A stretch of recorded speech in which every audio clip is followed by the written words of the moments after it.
ఆస్ట్రేలియాతో గబ్బా వేదికగా జరుగుతున్న మూడో టెస్టులో భారత్ ఫాలో ఆన్ గండం నుంచి బయటపడింది.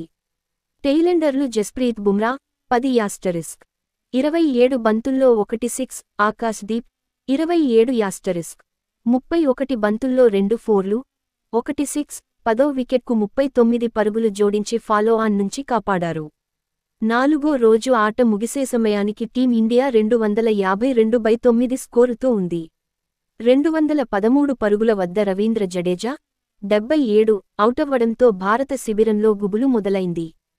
ఫాలో ఆన్ తప్పించుకోవాలంటే 33 పరుగులు చేయాల్సిన స్థితిలో బుమ్రా, ఆకాశ్ ధైర్యంగా క్రీజులోకి నిలబడి ఆసీస్ బౌలర్లను సమర్థవంతంగా ఎదుర్కొన్నారు. ఆట ముగిసే ముందు చివర్లో ఆకాశ్ దీప్ కొట్టిన సిక్స్ మ్యాచ్కే హైలైట్గా నిలిచింది. బుమ్రా కూడా కమిన్స్ బౌలింగ్లో ఓ సిక్సర్ బాదాడు. దీంతో ఈ జోడీపై ఇప్పుడు ప్రశంసల వర్షం కురుస్తోంది. ఓపెనర్గా వచ్చి కీలక ఇన్నింగ్స్ ఆడిన కేఎల్ రాహుల్ 84 కూడా బుమ్రా, ఆకాశ్ ద్వయం పోరాడిన తీరును ప్రశంసించాడు. భారత్ ఫాలో ఆన్ తప్పించుకోవడానికి చేరువయ్యాక వీరికి డ్రెస్సింగ్ రూమ్ నుంచి కెప్టెన్ రోహిత్, కోచ్ గంభీర్ ఓ మెసేజ్ పంపారని రాహుల్ తెలిపాడు.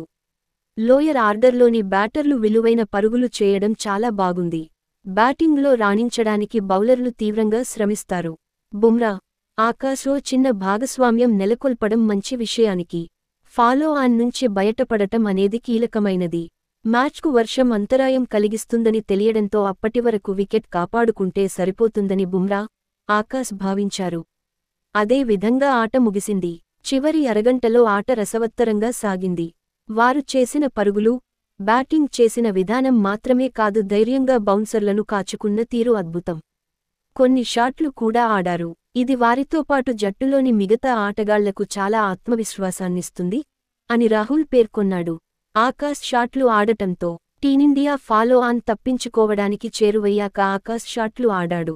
దీంతో దూకుడు తగ్గించి సింగిల్స్ రాబట్టాలని బుమ్రాతో పాటు ఆకాశ్ డ్రెస్సింగ్ రూమ్ నుంచి కెప్టెన్, కోచ్ ఓ మెసేజ్ పంపారని రాహుల్ వివరించాడు. ఇది చాలా సులభం. ఆ పరుగులను సాధించడానికి ప్రయత్నించండి. అలా అని బౌండరీలకు ప్రయత్నించాల్సిన అవసరం లేదు.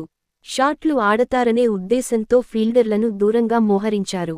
సింగిల్స్ తీస్తే సరిపోతుందని డ్రెస్సింగ్ రూమ్ నుంచి మెసేజ్ వెళ్ళింది అని రాహుల్ తెలిపాడు.